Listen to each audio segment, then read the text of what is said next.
The roar begins long before the gates swing open.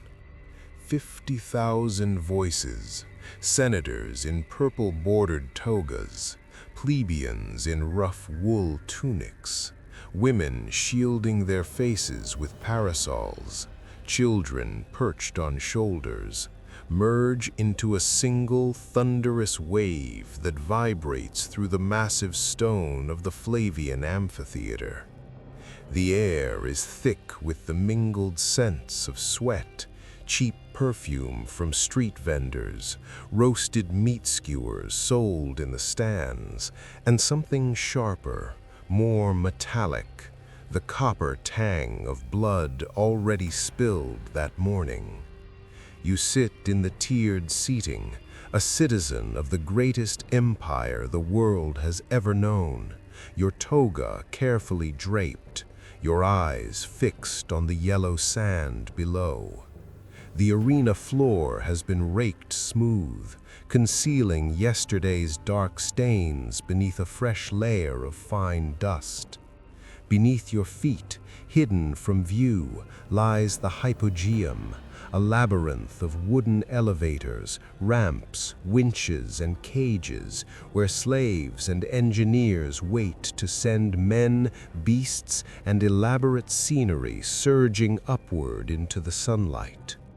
Today's program has been advertised for weeks on painted notices plastered across the city. Venationes et damnati ad bestias. Hunts and criminals condemned to the beasts.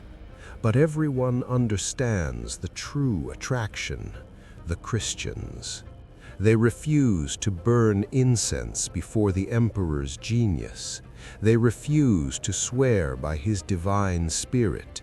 They refuse to play the game of imperial divinity. And Rome has decided they will serve as entertainment instead. The year is 107 AD, during Trajan's monumental 123-day victory games, celebrating the final conquest of Dacia. 10,000 gladiators will fight. 11,000 animals, lions, leopards, bears, elephants, ostriches will be slaughtered. Thousands of condemned prisoners, many of them Christians arrested under Pliny the Younger's governorship in Bithynia or swept up in routine purges across the capital, will die in the arena. The emperor sits in his elevated box, surrounded by senators, vestal virgins, and foreign dignitaries. He does not smile. He watches with the calm attention of a man who understands that spectacle is not merely amusement, it is policy. The gates at the north end of the arena groan open.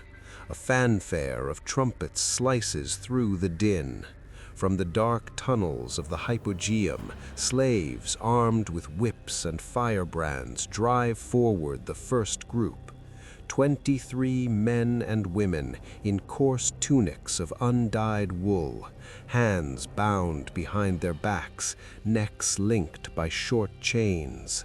No armor, no weapons, no mercy.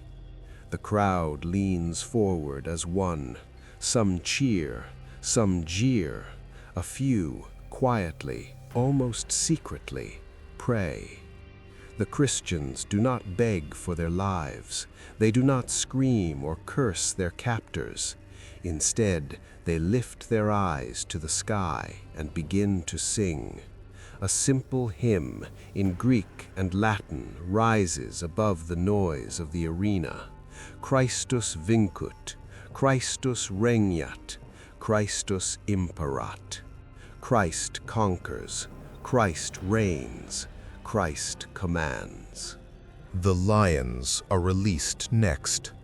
Starved for days, maddened by iron prods and flaming torches in the darkness below, they explode from their cages with guttural roars that momentarily drown the hymn. The sand erupts in violent motion. The lead lion leaps onto the first man in the chain, jaws closing around his throat in a spray of arterial blood. The chain jerks violently. The woman chained beside him is dragged down. She does not struggle or cry out. She continues singing, even as claws rake across her side and open deep gashes. The crowd's roar swells, not in horror, but in approval, because Rome has taught them this is justice, this is order, this is what happens when you refuse to bow to Caesar as God. If you are still reading, it is because part of you needs to understand how a civilization capable of building aqueducts that still stand, roads that still carry traffic, and laws that still influence modern justice could also construct this theater of cruelty. If the silence of school textbooks on these spectacles troubles you, then stay. Mythic chronicles of old does not look away. We go deeper, into the sources, the archaeology, the eyewitness accounts, and the uncomfortable truth that the Colosseum was not an aberration. It was the logical expression of imperial ideology. The practice of damnatio ad bestias, condemnation to the beasts, did not originate with Trajan. It did not begin with Nero. It was already established under the Republic and perfected under the emperors. The first large-scale public use against Christians occurred under Nero in 64 AD, following the Great Fire of Rome. Tacitus, writing in the early 2nd century, records that Nero needed scapegoats to deflect suspicion from himself. Christians were ideal, a small, unpopular sect that refused the imperial cult and was rumored to practice secret rituals involving cannibalism, the Eucharist, and incest, the love feast of agape meals. Mockery was added to their deaths, Tacitus writes. Covered with the skins of beasts, they were torn by dogs and perished, or were nailed to crosses, or were doomed to the flames and burnt to serve as nightly illumination. But the Colosseum, completed in 80 AD under Titus, elevated the spectacle to an industrial scale. Vespasian began construction in 72 AD on the site of Nero's private lake in the Domus Aurea, symbolically returning public land from imperial excess to the people. The irony is bitter. The first great games in the Flavian amphitheater included executions of Jewish prisoners captured during the fall of Jerusalem in 70 AD. By the time it hosted large numbers of Christian martyrs, the arena had become the empire's most visible stage for demonstrating what happened to those who rejected Roman gods and Roman rule. The mechanics were brutally efficient. Condemned criminals classified as damnati ad bestias were treated differently from gladiators or venatores, beast hunters. They received no training, no armor, no honor. They were props, living fuel for the entertainment machine. Martial's Liber Spectaculorum, written to celebrate Titus's inaugural games, describes morning executions where criminals were crucified or burned, midday hunts with exotic animals from conquered provinces, and afternoon gladiatorial combats. Christians often filled the morning or midday slots, cheaper, faster, more humiliating. They were stripped naked or dressed in rags to emphasize vulnerability, sometimes smeared with blood to attract beasts more quickly, sometimes tied to stakes or posts to prevent flight. The hypogeum beneath the arena, uncovered in modern excavations, was a marvel of engineering. 36 trapdoors, elevators powered by human winches, ramps, cages, passageways that allowed animals, scenery, and even small boats to appear suddenly. Seneca, forced to watch these spectacles under Nero, wrote in his moral letters, "I turned away in disgust." A man thrown to a lion while the crowd cheered as though it were a comedy. Yet he did not stop attending. Few did. Attendance was a social obligation. Refusal could be noted, and notes could become accusations. The Colosseum held between 50,000 and 80,000 spectators. Admission was free. Tickets, tesserae, distributed by senators and magistrates as political favors. Bread and circuses were literal. Grain doles and free entry kept the urban plebs content. The crowd was not merely the poor, it included the elite. Senators occupied the first rows.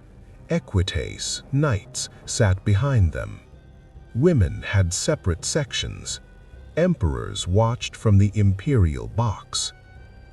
When a Christian was devoured, the roar came from every social level, because every level had a stake in the system.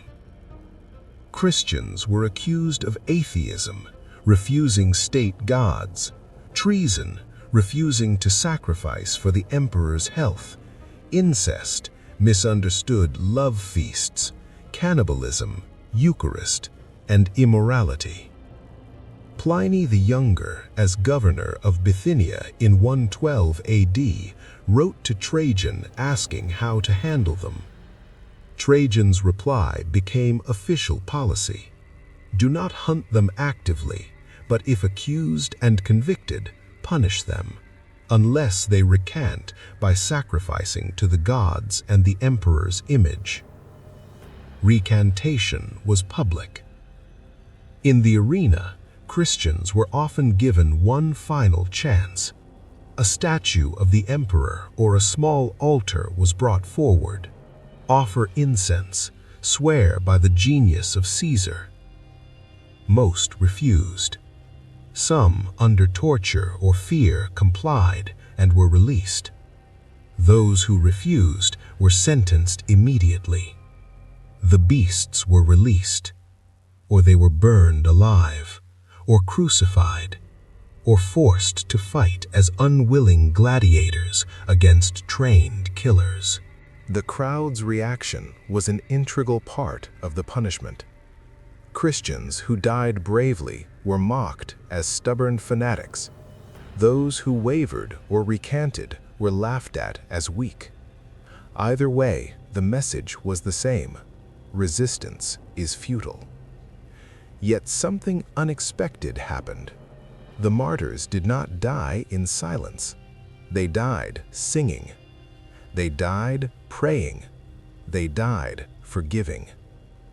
The Acts of the Martyrs, though edited and hagiographic in later centuries, preserve fragments of their last words.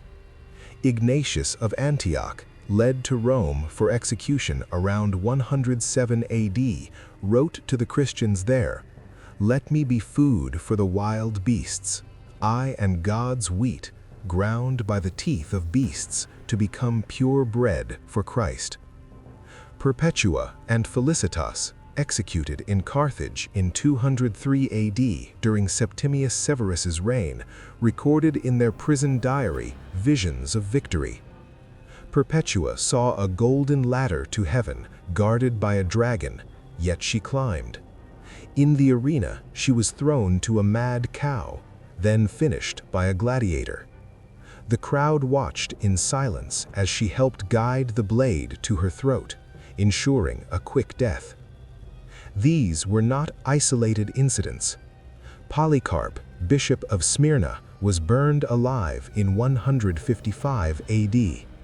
The letter of the Smyrnians records that the flames formed a circle around him like a crown, and a sweet smell filled the air.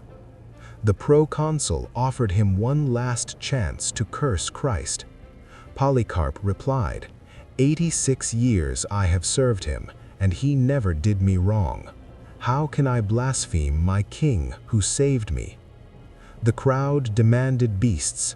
The fire failed to consume him. A dagger ended it. Stories like these spread, not as tales of defeat, but as triumphs. Tertullian, writing around 197 AD, declared, "The blood of the martyrs is the seed of the church." He was not exaggerating. Each spectacle intended to terrify actually inspired conversions. Slaves, women, even Roman soldiers began to ask, what faith gives such courage? By the early 4th century, Christians numbered in the millions across the empire. Diocletian's great persecution, 303 to 313 AD, was the most systematic attempt to eradicate them. Edicts ordered churches destroyed, scriptures burned, Christians deprived of citizenship and public office. In the arenas, thousands died, some thrown to beasts, others burned, others forced into gladiatorial combat. Yet the empire cracked first. Constantine's vision before the Battle of the Milvian Bridge in 312 AD, "In this sign, conquer," led to the Edict of Milan in 313 AD, granting tolerance to Christians. In 380 AD, Theodosius I made Christianity the state religion. The Colosseum, once the empire's proudest stage of cruelty, fell silent as a place of execution. By the 6th century, it was abandoned. Earthquakes, stone robbers, and time turned it into the ruin we see today. Yet, the hypogeum still holds secrets. Modern excavations reveal trapdoors, animal cages, corridors where Christians waited in darkness, hearing the crowd above. Graffiti scratched into walls, crosses, prayers, names survive. One reads, "Lord, remember me when you come into your kingdom." Spoken, tradition says, by a martyr facing the beasts. The Colosseum no longer hosts spectacles of death. Tourists walk its corridors, take photographs on the sand. But if you stand in the center at dawn, when the crowds are gone, you can still hear it. The echo of 50,000 voices, the roar of lions, the quiet singing of those who refused to bow. Rome thought it was entertainment. The martyrs knew it was testimony, and the testimony outlasted the empire. If stories like this remind you that courage can survive even the most brutal systems, then subscribe to Mythic Chronicles of Old. Because some voices were never meant to be silenced, and we refuse to let them fade. The lions are gone, the sand is clean, but the question remains: when power demands worship, how many of us would still say no?